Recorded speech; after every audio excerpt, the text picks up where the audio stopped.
The San Francisco 49ers, a team with so much expectation last season. Everybody was projecting them to be so high and mighty. Well, maybe not everybody, because coming in at 6-11, they not only cashed their under, but they cashed a nice, beautiful under 9.5 at plus 350 for me last season. So thank you, San Francisco. But alas, we look forward to the 2025 season coming off that 6-11. Their win totals back up to 10.5 there. So projecting them to kind of find their winning ways again are the books. Got the 49ers here. Going to go through their free agency moves as we do with every team here, talking losses and additions. There is a lot for this one. So let's take a breath and get right into it here. Jordan Mason is in Minnesota. Elijah Mitchell now at the Chiefs, trading away some running backs with Christian McCaffrey. That's interesting. Deebo Samuel now with Washington. Guard Aaron Banks is with the Packers. Other starting guard Feliciano is retired. Leonard Floyd now with the Falcons. Greenlaw and Hufanga have went on to the Broncos. Javon Hargrave's gone. Travarius Ward's gone. Rock Ya-Sin, Tayshaun Gibson, punter Mitch Wisnowski. Seems like they have made a huge turnover there. Obviously having to pay some of those guys, as in Brock Purdy, figuring out that cap space there. And then the guys they brought in. Talked about Demarcus Robinson coming over from division rival Rams. Bryce Huff, who was a massive disappointment for the Eagles. Maybe he can get back to his ways. The rookie Michael Williams out of Georgia. Other rookie Alfred Collins out of Texas. Luke Gifford coming over. A couple safeties, kicker Greg Joseph, and cornerback Trey Brown from the Seattle Seahawks. So, my friend, a lot of changeover, a lot of turnover here. What are we thinking? Is this a net positive, net negative? What are you thinking for, dare I say, your San Francisco 49ers, the way you defend them? I think I'm going to start backing the Denver 49ers. According to the losses, when you lose Greenlaw and Hufanga, and obviously they went to Denver, their defense is going to look way different this year compared to what we're used to seeing. And like you kind of mentioned, it's interesting that they let Jordan Mason and Elijah Mitchell walk with CMC issues that he had last year. And then offensive line wise, you had a couple guys move on to retirement or to a different team. This is not the same San Francisco 49ers that we've seen over the last 4 or 5 years with Brock Purdy playing on that rookie deal. They paid him, they paid Kittle, they paid somebody else. I can't remember. Anyways, it was Warner. Yeah, I think it was Warner. Yes, you're right. Yeah. But yeah, I mean, time came to pay some guys. And because of that, they had to get rid of a shit ton of guys too. Additions wise, they didn't bring in a ton of household names to replace those guys. I mean, like you said, Bryce Huff had a couple really good years with New York, but he was a big time disappointment in Philadelphia. But the Mac Daddy is going to the Bay. So we got that going for us. I don't know about the moves that the 49ers made and how they're going to necessarily equate to, getting them back to NFC championship games and Super Bowl contention. Yeah, I mean, you kind of hit on this, but it's the question marks on the different line of scrimmages, right? The offensive line. I mean, Trent Williams is a beast, sure, but he's had his own injury issues, and he's 36.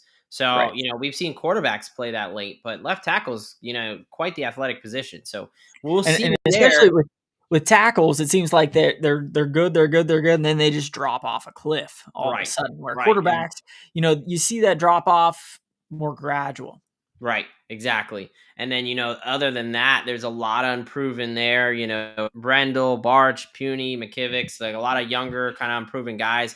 They really haven't had the best offensive line the past couple of years outside of Williams there. So interesting that they basically left that situation alone. Now, they did try to address the defensive line. Obviously, you have Bosa there, but bringing in guys like Alfred Collins, Michael Williams, but still a lot of unproven names on that defensive side of the ball other than Nick Bosa and Fred Warner. So a lot to talk about. And then the big question for especially our fantasy folks, which, we'll get right into. What's Christian McCaffrey going to look like health-wise? Yeah. I mean, it was very well documented. The Achilles, what they call it, a calf strain. Complete liars. Yes. Can't believe they got away with that. Complete lie. A calf strain and Achilles tendonitis, or even an Achilles like tendinosis. That is completely different. So eventually, it came out that I was on both. You had Achilles tendonitis on both. Like, that is talking about degradation of that Achilles tendon. That is not something that just kind of goes away. Takes a while. And then he had ACL sprain when he came back. He was actually looking pretty good. And in that game in the snow, he landed hard on his PCL. So what are your expectations for Christian McCaffrey coming into this 2025 NFL season? Yeah, I think he's going to bounce back. Now, I think he's going to bounce back to the point where he was the last time we saw him in a full season, carrying the rock 400 times for, I can't remember, like 1,700 yards and almost 1,000 through the air. It's just, I don't know if that's going to be the CMC that we see. But I do think he gets back to the point where, he's a top 8-10 back in the league. He's gonna be a dude, but I don't think he's gonna be the star that he once was. Are you drafting him in the first round? No. Yes, neither am I. Okay. No. I wanted I'm thinking like end of 2, maybe 3. Yeah, so we're probably not going to be getting a lot of Christian where he's going, right? Because he's finding his way back up in there. I think it's kind of two sides of the argument, right? You kind of hit on both. One is, well, he didn't come off a 400 touch a year, so he should be relatively fresh in that regard, right? And then the other side of it is, well, he had a kind of a longer term injury with Achilles tendonitis on the both sides there. And then when he tried to come back, he immediately walked himself into another injury. So now we're talking about coming off those 2 injuries, which, alone may not really be major to affect next season.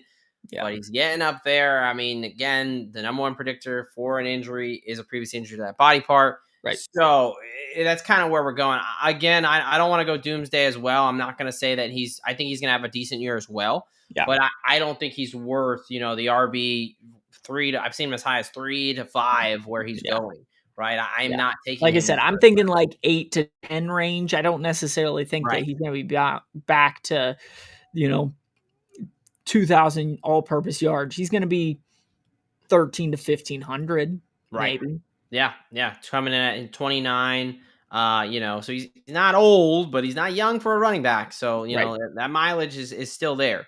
Yep. All right, talking about another major injury, they've got a couple guys that are beat up. Juwan Jennings, Ricky Pearsall dealing with some things. Sure. A couple guys in their secondary. Not going to spend a lot of time on that. That's stuff that should be minor, at least right now. Not a lot of alarms. But a major injury is Brandon Aiyuk coming off that ACL tear, on October the 20th against the Chiefs. Typically a 10 to 12 month injury. He's going to have just around 10 months by week 1. Yep. What are we thinking for Aiyuk? Is he even going to be starting week 1? Do we think this is a pup situation? Where are you at with Brandon Aiyuk at this point? I don't know if it'll be a pup situation. I don't know if he'll be starting week 1. All I will say is the first 6-8 weeks, I'm not expecting much from Brandon Aiyuk. Mm-hmm. Timeline wise, he's there sort of, but that's still pretty rushed. When we're thinking about ACL tears, two of those months he's trying to learn how to walk normally again. Right. It's just one of those things that these guys don't feel like they can trust their knee until 16, 8, 24 months a lot of times. So expecting him to bounce back in 10 months and be the Brandon Aiyuk that they were hoping for last year, I have some major hesitation there. I'm right there with you. And I think, the reporting is a little bit tough on this because it's always hard to know exactly. But based on some of his tweets, it sounded like the MCL might have been involved as well. And anytime you add any type of multi-ligament injury, that just adds to the complexity of that rehab that Derek was kind of talking about. So, there's that situation. There's a situation of, unless a guy's going to have like at least 11 plus months of recovery, I'm mostly going to be fading them the first part of the year. I think there is a really good chance, more likely than not, Aiyuk starts on the pup. We'll get this kind of, it'll clear out once we get to training camp and we start to see where he's at. Of course, you're going to hear he's ahead of schedule.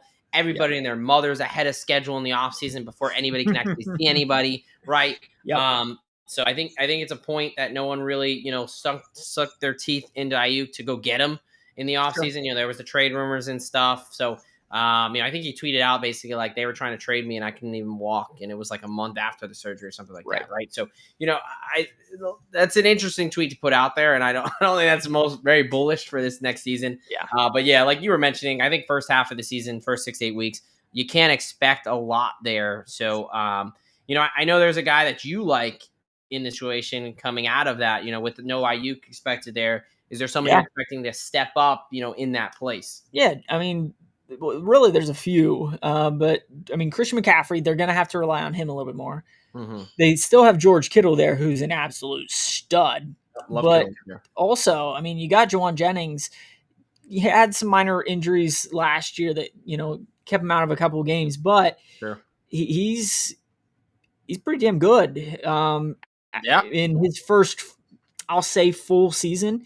So I really expect him to do something. But Demarcus Robinson's kind of sneaky as well, coming over Right. from the LA Rams. Definitely mark it down when the Niners play the Rams for this coming year for a little Yep. bit of a bounce back spot. Yeah, no, Demarcus Robinson's the guy I wanted to talk about. George Kittle, love him. He's going to be consistent. He's going to have to be a main target for them. He was Yep. a leading receiver last year. I would not be surprised if he is again this season. But Demarcus Yep. Robinson is that sneaky guy. Just like I talked about Tutu Atwell. Again, a guy who had Sure. 7 touchdowns last year in Demarcus Robinson, almost 500 yards. He can Yeah. find the end zone. Ayuk's going to be out for at least a couple, if not, the majority of the first half of the season. I think Demarcus Robinson is going to have a nice role in this offense. He's someone that, Purdy's going to be able to throw a couple deep shots to and kind of spread out the offense there. Jawan Jennings, it's going to be interesting to see him in kind of that wide receiver 1 role, but man, he had some spike games. He looked good. Like you said. I think he played most, or I shouldn't say most, a lot of the season in that wide receiver 1 with Deebo having his issues and Brandon Aiyuk going down pretty Absolutely. early. You can absolutely make that argument. I'd love to see, as a Florida guy, Ricky Yeah. Pearsall be able to get healthy and do And some he had things. couple pretty solid games at the end of the season too. Yeah, I just think, he's a little. I'd almost rather go Demarcus Robinson at a way cheaper price. Yeah. Someone know what he's talking about. Because I think they might have similar stat lines by the end of the year. But obviously, Pearsall probably brings you a little bit more PPR potential. Yes. But I think, the price as far as where it should be, Robinson's is a bit low. All right, let's move on to the betting side of things here. Again, talked about this win total, only winning 6 games, but having a win total of 10.5. Pretty even each way, a little bit depending on where you're getting it. To make the playoffs, they're anywhere from minus 185 to minus 200. To miss the playoffs, they're plus 150 to 165-ish. Division, to win the NFC West, they are the favorites, coming in at either plus 165 on FanDuel or plus 150 on DraftKings. To win the NFC, anywhere as low as plus 650 on ESPN Bet, which is kind of crazy, but also as high as 10 to 1. And then to win the Super Bowl, everyone's kind of got them around that 20 to 1 mark there. So I'll start with you, my friend. Anything win total futures wise? In total, I'm staying completely away from missed playoffs, make playoffs. I'm staying away from that. I mean, going whatever they were 6-11 last year, Right. and then like we had kind of mentioned, I'm not a big fan of some of the moves that they've made in the offseason. Obviously, you got to pay the dudes that are absolute studs in Right. Kittle and Warner and Purdy, but in doing that, you lost a lot. So are they going to jump up to 9, 10, 11 wins to make it into the playoffs or to go above that 10.5 win? I'm pretty hesitant, but I could also see it happening and having them see them having a rebound season. Yeah. I'm diving in. I'm going under 10.5 wins. I don't think this team is 5 wins better than last season. Yeah. I just think that's a huge stretch. I understand Christian McCaffrey went down and Deebo had his issue and Ayuk, whatever. Sure. But Deebo's gone. Ayuk's still going to be injured. And Christian McCaffrey, like, yes, he should be there, but, exactly at this point, I want to say, like, when's he going to go again? Or, I don't think we're going to get the same, MVP candidate CMC.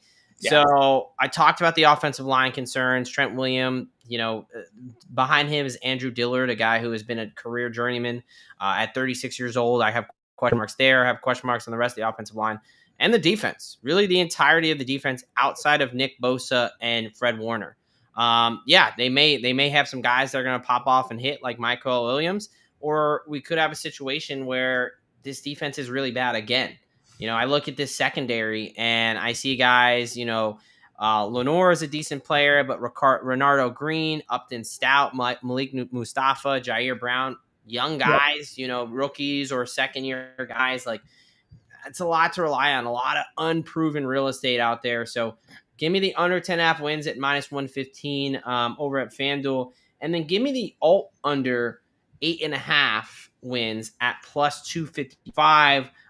Believe that's at DraftKings there. And I will also take them to miss the playoffs at +150.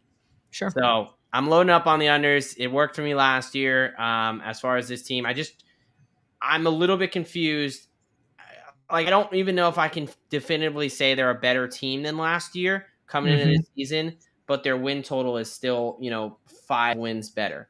I understand the Yeah. schedule might be easier, but right now between them and Seattle, I think they're the two worst teams in the division. So, yeah, I'm gonna be playing the all unders and the miss the playoffs there. All right, what kind of player stuff you got for these 49ers? Yeah, give me a couple. Juwan Jennings, talked about him a little bit, but his over 850.5 receiving yards at -110. I like that. Last year in 15 games, he had 77 catches for 975 yards. Yeah. His role has only grown with Aiyuk coming back from injury. Obviously, you don't have Deebo Samuel there anymore. I expect similar numbers this year as last year. So I just think 850 is just entirely too low. Right. And then give me Christian McCaffrey to return to 1,000 yards rushing at +110. Like I said, I'm not expecting him to go for 1,200, 1,500 yards, but I do think he cracks that 1,000-yard mark. Yep. And a little bit of plus money at +110, I'll take it. Yeah, even being low on this team, I like both of those. Juwan Jennings is, likely going to be the wide receiver one, at least for a decent part of the year.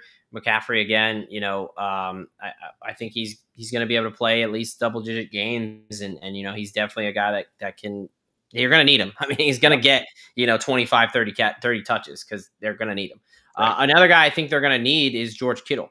And I'm going to be taking him over 1,000 receiving yards at +135. He's a guy who's done this in back-to-back years. And, he led the team. He got over this. He had 1,100 yards in just 15 games last season. He led the team in receiving yards. I wouldn't be shocked if he does it again. Yeah. They don't have that much outside of CMC and George Kittle. We talked about Juwan Jennings being a nice piece, but the focal points are going to be George Kittle through the air, George Kittle blocking for CMC, right? I think that's really where this offense is going to have to be around. He's got some good chemistry with Purdy. So yeah, I think, we're hitting on the three guys that everything's going to have to flow through for this team. For sure. All right, brother. We've done it. We've done another division preview there. The NFC West wrapped up, ready to go. Tie a bow on it. Anything else for the good people before we get on out of here? No, I mean, we're going to keep doing these division preview episodes, so hopefully we'll get around to, maybe the AFC North one of these days so I can talk about my Steelers a little bit more. Yes. One thing is guaranteed. We will be talking about your favorite team here within the next couple of weeks. The goal is to get all these out before the Hall of Fame game so you can kind of have an idea before – because that's when a lot of people start getting into the betting markets once they actually start seeing football on their screen. So you want to get these bets in sooner than later. Most of the time it does. These prices start really moving around. Especially the player stuff. That stuff is the one that will probably move the most before the season. But if you like something, if you agree with us, or maybe you hate it and you want to go the other way, the advice is to get on it now. Like Derek said, we're going to continue on with these division previews. Continue rolling here and just drop right into the season. We'll be doing some college stuff this year, but start getting the gears ready. Start getting your tolerance up for football because it's all football all the time here. We appreciate any support, especially if you made it through. These are definitely going to be our longer episodes, these division previews, right? We usually will not have this long of an episode. So if you've made it this far, cheers to you. Thank you for being a football fan. Give us a like, comment, show us some love as a newer channel. We're really Follow hoping to on break that. YouTube and all the things. Yep. Yep, all the things, man. We're hoping to get that 1,000 subscribers. Love to get it before the season kicks off and really get this train rolling. So, hey, folks, we appreciate you very much. From Professor Locks and the DGen Doc here at IDP Plus Bets, we are out of here. Thank you for watching the IDP Plus YouTube network. If you enjoyed this video, give it a thumbs up and don't forget to subscribe to our channel. Be sure to tap the bell icon to get notified whenever we upload new content.